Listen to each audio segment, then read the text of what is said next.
સ્વચ્છતાની થીમ છે. ઓકે, સ્વચ્છતા આપણે રાખવી જરૂરી છે.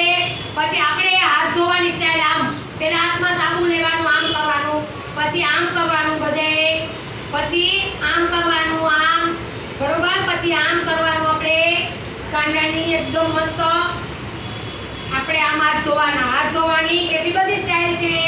પછી આમાં સમજો, આમ કરો બધાય, એમ, પછી આમ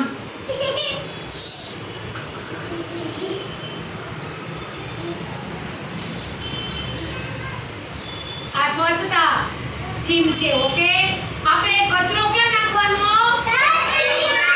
ડસ્ટબિનમાં. ઓકે, જ્યાં ત્યાં કચરો રાખવાનો નહીં, ડસ્ટબિનમાં કચરો ફેંકવાનો છે. ઓકે, અને આજુબાજુમાં પાણી ક્યાંય ભર્યા હોય તો મમ્મીને કહેવાનું પાણી ઠલવી નાખવાનું. ટાયરમાં, ટ્યુબમાં વાસણ ભરવાના નહીં પાણીના, એમાં ઈનું થઈ જાય, ખબર છે? એમાં શું થઈ જાય? મચ્છર આવી જાય, મચ્છરમાંથી આપણે રોગ થાય છે, બરોબર? એનિમિયા, પછી આપણે એનિમિયા રોગ થાય છે, ખબર છે બધાને? તાવ આવે છે, શરદી આવે છે, ઉધરસ આવે છે, આ મચ્છરના ડેન્ગ્યુ થઈ જાય છે. એટલે મચ્છરના